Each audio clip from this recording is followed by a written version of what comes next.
we think vaping, that is not something that maybe that our kid would do or has done, but I hate to tell you, but it's pretty popular is not the right word, but there are a lot of amazing kids that you would never think. And again, we'll talk about some of the reasons why. So I'd rather you just be aware, and also the way that they are sort of tricking our youth. That's something that we kind of need to know too. So we're just going to talk about the risks, the signs, why do teens vape, why do we need to worry about today's marijuana, edibles, vapes, Delta 8, and then some resources. So obviously there's some risks. This is new though, this EVALI, and I'm probably saying it wrong. That stands for e-cigarette or vaping product use associated with lung injury. So we had 2,807 hospitalized cases of this. This is back in 2020, but this is the most current data that I could find. Did you find it? No, I can't get it on I didn't see it on my email. Oh, that's weird. I sent it to you and her.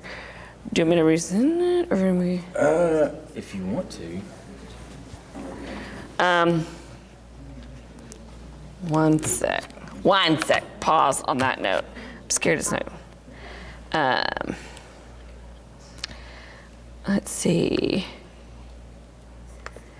I'm gonna send it through Canva, and maybe that would go. Oh, was it a Canva one? Yeah, but I did it as a PDF when I shared it with you today. Let me try again.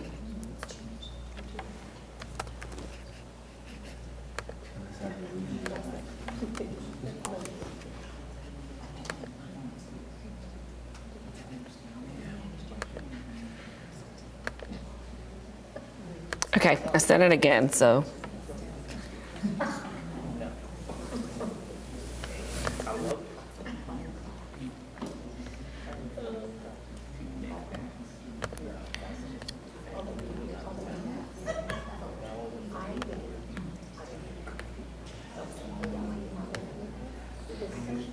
Okay.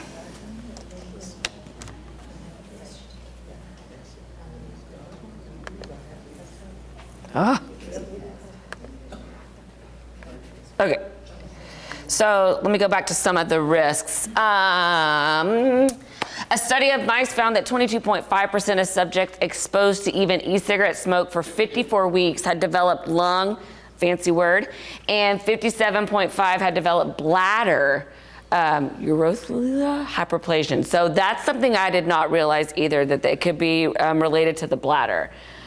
Many of these cases are also linked to THC vape products. So why does this matter with teens?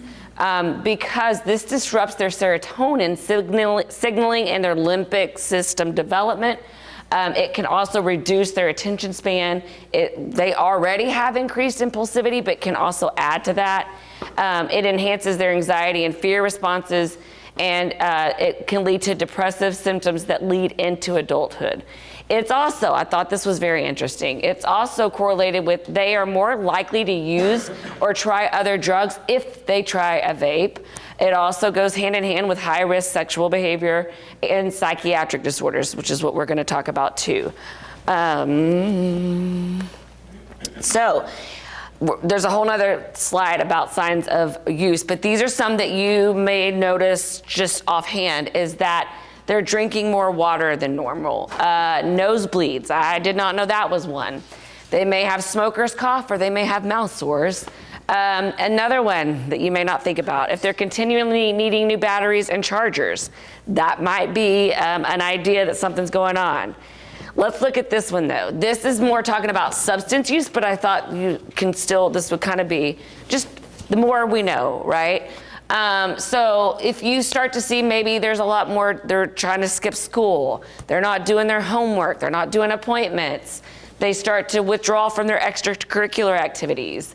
And again, I need you to hear me say, this isn't just when you think of a kid doing drugs, this isn't just what you're thinking. I promise you, I see the most popular of the popular. I see the most elite athletes. I see everybody. I see those in all dual credit classes. So there's not just a one size fits all for this. So that would be my big thing that I ask you to keep in your head too, is this can happen to anybody because it is geared at our teens, right? So their peer group may fade. They may get different friends, new friends, social media. This is huge. What are they following? What are they posting? For most of our kids that do use, guess where they're getting their things? On social media.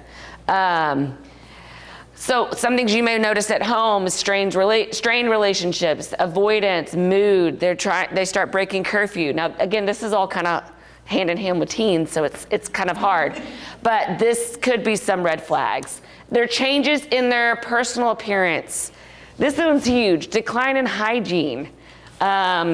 They've got burns on their fingers or their lips. They've got dilated eyes, or their eyes are really red. They start wearing long sleeves and it's hot outside. Their wardrobe changes. A lot of times too, this is a random side note, it can make the kids lose weight because they are not as hungry, so they'll start wearing baggy clothes so nobody notices. Money irregularities. Maybe they have too much or too little. They're secretive on their phones, changes in their sleep habits. This is huge. I know you don't want to hear this, but there are so many kids that vape to go to sleep. Okay, and so you may want to check their surroundings, and their parents have no idea. Just throwing that out there. Often ask them to go to the bathroom. They get the munchies, or they're suddenly hungry. Maybe there's some unusual smells or overuse of scents and gums and mouthwash. Okay, those are just some maybe something else might be going on. Okay, so why do teens vape? Because number one, it is so easy to get. Number two, it is geared towards our kids. It's easy to hide. A lot of them think that it's harmless, and a lot of them think, well, there's not even nicotine in it. Most likely there is. There's virtually undetectable smell. Now, some of them have distinct smells, but not all of them. It's popular. Many of the teens that I see never intended to get addicted. Okay, many of the ones that I see say, oh, I just tried it one time, and then they tried it again. And again, these are geared to get our kids addicted.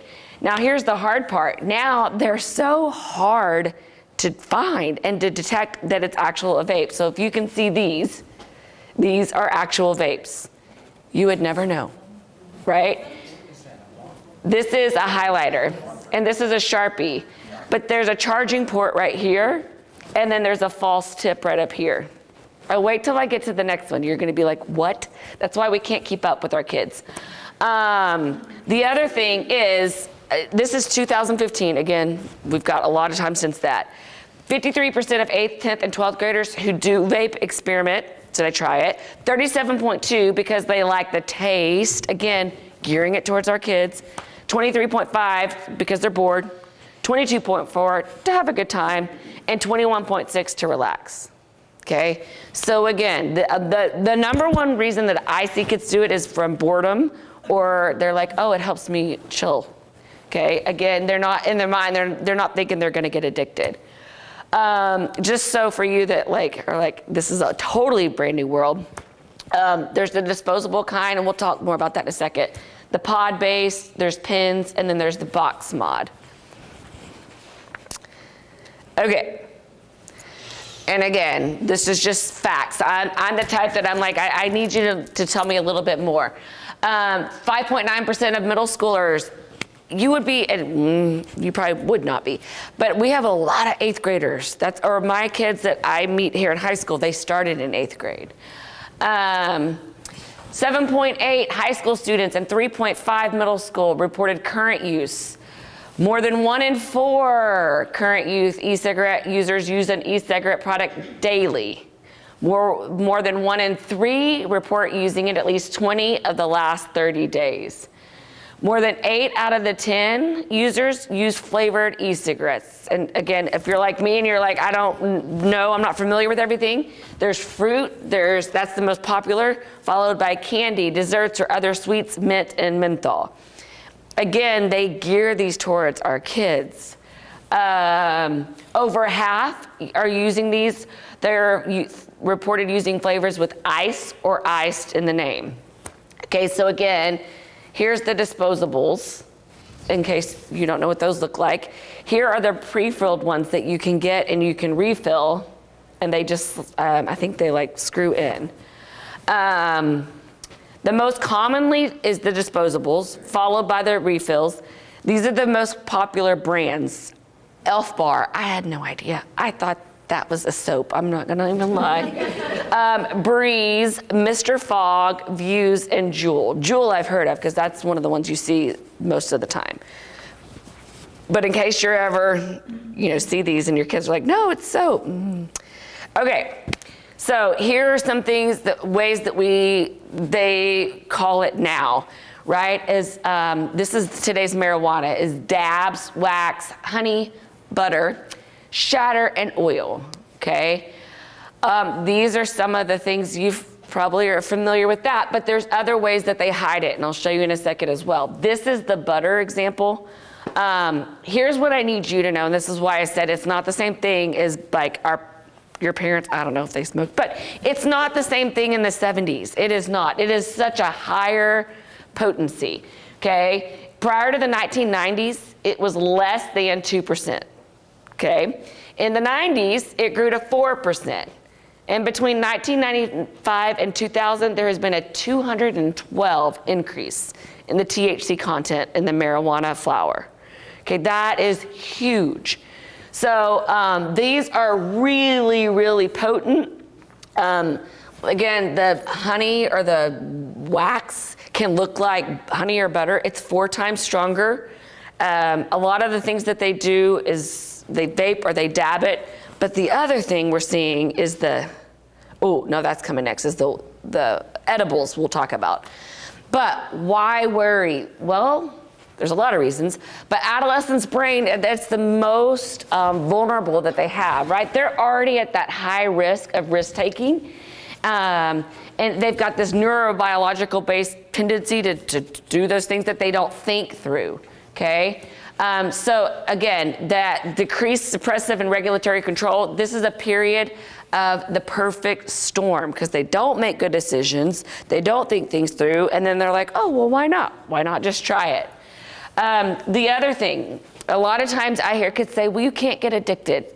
Yes, you can, okay? It used to be classified as a hallucinogen, and they didn't think you could get addicted, but now we know that that's different. They've increased the potency, okay? So there's also a withdrawal syndrome. So you may see anger, irritability, depression, restlessness, headache, loss of appetite, insomnia, and severe cravings, okay? It has been reported that 9% of those who experiment with marijuana become addicted.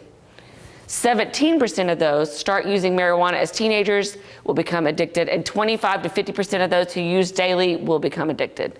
Again, it's just kind of the roll of the dice if they become addicted or not. Now, this was the thing I thought was interesting, because I'll be honest, I did not know this.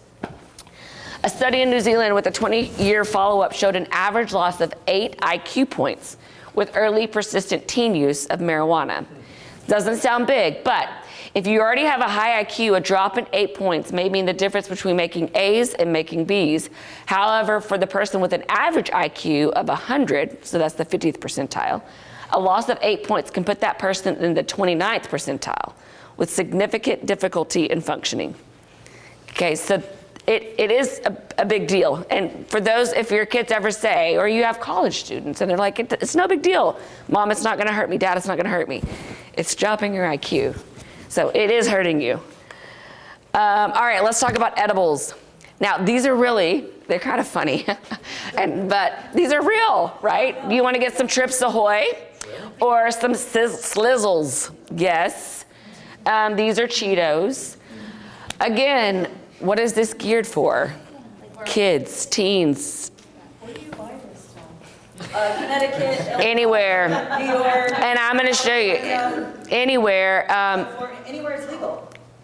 But also we're going to talk about Delta H in a second, and a lot of these places. I had to tell him all this stuff before he went to college. Mm-hmm. And he goes, Mom, I learned what a weed pen is. And he's 18. If you look at parents at Prosper ISD, Yeah. there's parents in our district that have marijuana in their homes, that have edibles in their home, that allow their children in our school to partake, and then those people give them to other children. Which is a felony, But then if you do it according to the police, what happens to everybody, like the kids and everything? Are they gonna be shunned by everybody? Like, that's my other point. The parent was getting beat up on Prosper Parents of ISD. What would you really do if you're put in that position? And I know it's a felony, I get that, but what would a parent, like, what would they do to your child? You're now a narc, all the kids are gonna out your kid. You've now like made a black mark, a target on your child. So what do we do as parents?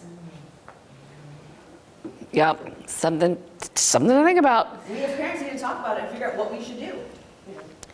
So here is the difference, is smoking, the effect takes minutes, right? Because it goes straight to your brain. Eating these takes a while. So what happens is they may have one and they're like, oh, I don't feel anything. They take another. I still don't feel anything. Well, then bam, it all kicks in. And that's where we see some of the overdose signs. And again, they may overconsume because they don't think it's working. There is no regulatory things on any of the THC stuff. They may say there is, but there's not. Also, if the user has other medications in his or her system, their body can metabolize different amounts, and it can be dangerous. So that's another thing that our kids, again, they don't have the wherewithal to think through everything, okay?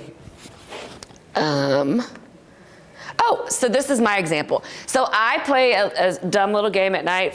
It's just a word thing. And these popped up as the ad. And I'm like, so you were saying, where do you get them? This. All I had to do was push shop now. Now look at these peach rings. As a parent, you would have no idea. THC nerd clusters. That looks more like caramels, but whatever. Sour rainbow belts. Watermelon rings, like that's what I want to make you aware of, is it can look like anything. And again, I didn't push shop, but I mean, how would they know if I was a teen or if I was an adult? You know? And then the way that they elevate your snacking experience with our latest arrivals. If you want to be long lasting, relaxed, happy. You can have them mailed to your house, you just have to sign for them. Yeah. Seriously. Yeah. I mean, I know things, but my neighbors. each bite transports you to a blissful escape. I mean, who doesn't want a blissful escape, right? I mean, that's what they're gearing these. And yes, okay. Their marketing is. Oh, it's on point. And for adults too, I'm surprised by some adults that don't know that THC, that hemp, that however else we market it, CBD, it is the same thing. Obviously, there's a lot of negative effects, but I want to talk to you about the psychotic episodes that we're seeing a huge increase in. Hallucinations, paranoia, and panic attacks. Again, we're seeing so many more physical and psychological effects than just the smoking, the plant. Okay, it's not normally what we are seeing in our area is not the plant. Okay, so let's talk about psychosis. This is huge, and this is just starting to come out. So, 2017, a report on the health effects of cannabis cautions that pot can have serious psychiatric consequences.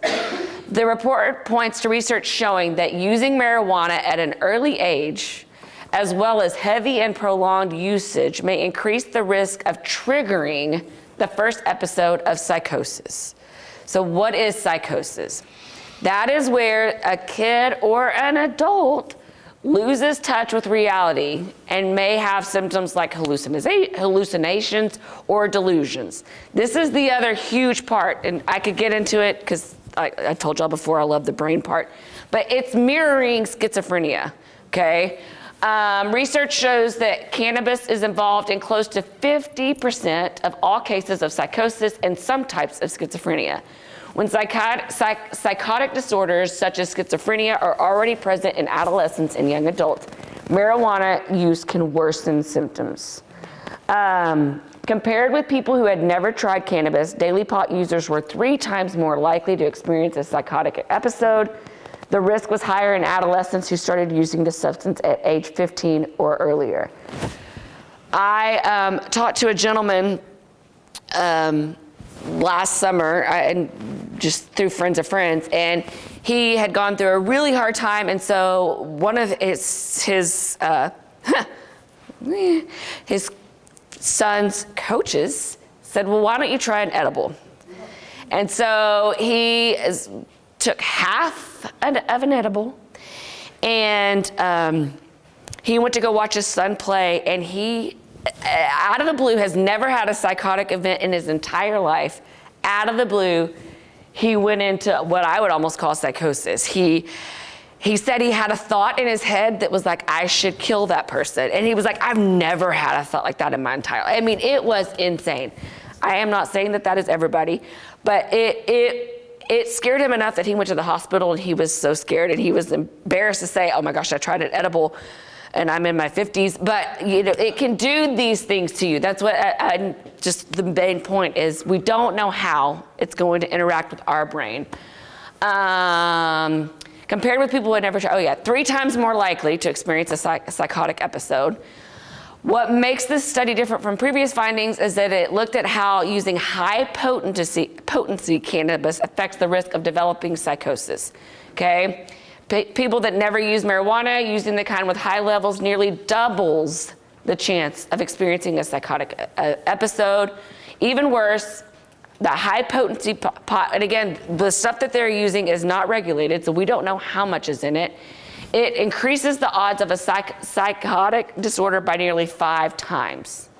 It suggests that if high potency cannabis were not available, as many as half of all first episode psychosis cases could be prevented. Okay, and this source was through Amen Clinics, and they're going to be on my resource page. They are amazing. I love them. All right, so let's talk about a few of the THC vapes. Again, look at the difference. Look at the difference. And this is THC, okay? This is 1995. This was 2021. So, and this is CBD. But again, CBD, who knows really? What you kind of just need to know, what most of the kits that we see, they look like these little cartridges. But again, you may see the ones where they refill it. I asked Officer Caver, I said, hey, what is something you would want parents to know? And he said, there's no regulation on these products. Even if they get it store-bought, they buy it anywhere. Even if their parent buys it for them, there is no regulation. He said that also the things that kids don't know is that they don't know what the levels are. And all campuses are drug-free zones, so it enhances that drug offense to an automatic next level, which is a felony. They don't know that either. Okay, so that's something that our kids need to know. They need to be aware of that. Another thing, look at just from a few times how much everything else can increase, okay? So if they just use concentrates, they're at a 5.74 increase of trying something else. Edibles, 3.43, vape cartridges, 3.11. So the main thing is to know that if they try even one time, their risks of everything else goes up, okay? And again, a lot of our kids will say it's harmless. It's not gonna hurt me. You need to know differently, right? So, and I have this, the vaping and marijuana, what you must know, that is also gonna be on our resources. Okay. Well, again, why do people use the concentrates? It doesn't smell. They like the way that it makes them feel. My parents never smoked, but yours may have, I don't know. But what they did back in like the Woodstock days, that was the flower, okay? That was one formulation. What we are seeing so much more of, again, is the oil, the shatter, the dab, the edibles. And that THC concentration is going up to 95%. Okay, so this is what's interesting. That's what I'm telling you, you can't keep up, right? This is a car fob. That is a vape. That is disturbing. Well, why are we not as a society. Oh, look at this one. Look at this one. This is in the thingy. Yes, this is in your hoodie. Your hoodie. I Googled this. Yes, and I was like, they're not gonna believe me, I have to take a picture. Yes, you can find these. This, what is Zen Wintergreen? I'm like, we can't keep up, we cannot keep up. This just looks like, I mean, whatever, the pouches. This is another one. And so Tall Cop says, he's also one of my resources, and he comes and he shows, like he did a presentation in my last district, he comes and he shows where the kids can hide it. These backpacks have little hidden pouches that we wouldn't know. There's everywhere. There's hats that have little hidden pouches on the inside that you can zip. There's belts. There's all kinds of things.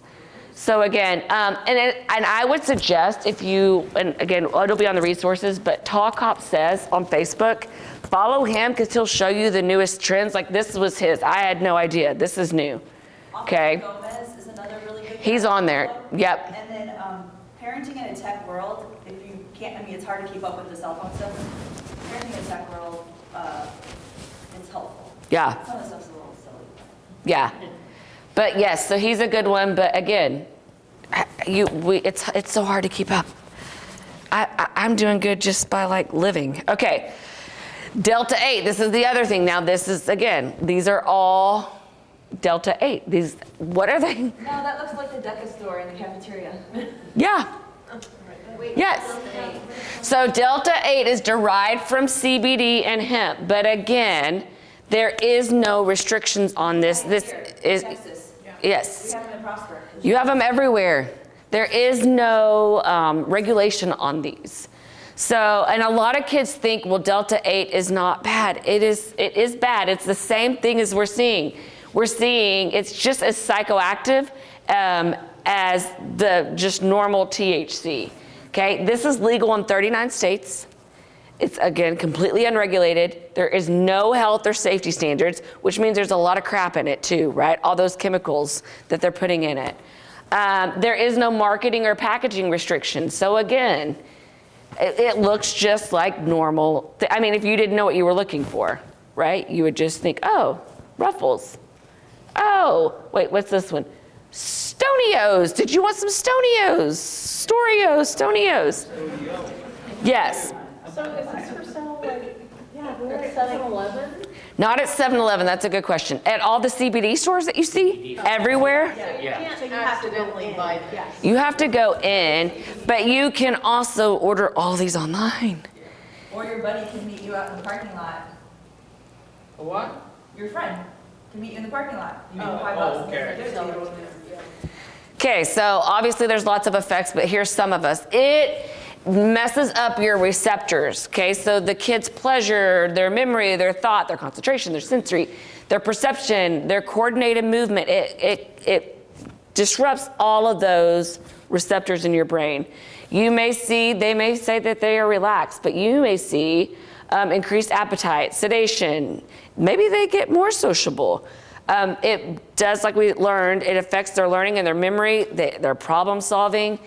What we're also seeing is school failure, attention, motivation, memory, learning that continues even after the drug's immediate use. So even after a few months, if they have stopped, we're still seeing the effects. We start to see lower grades, and they're more likely to drop out of high school.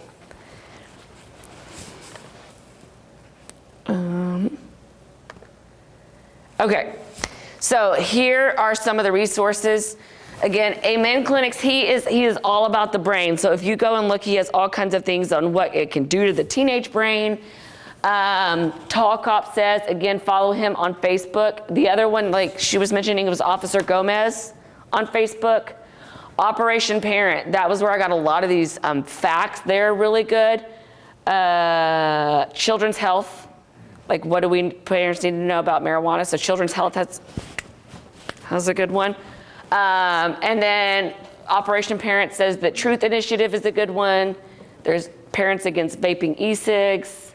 There's a campaign for tobacco-free kids. Johnny's Ambassadors. I figured I wasn't going to put all the web pages, you can Google them. But International Academy for the Science and Impact of Cannabis. So again, just being aware, I think, is super helpful. And obviously you're here, you care about your kid, but also having the mentality that I promise you it can happen to anybody, even fantastic, amazing kids. They make a dumb decision and their goal is not to become addicted, but that's exactly how they get them. So I think that is it. Yep. Thanks for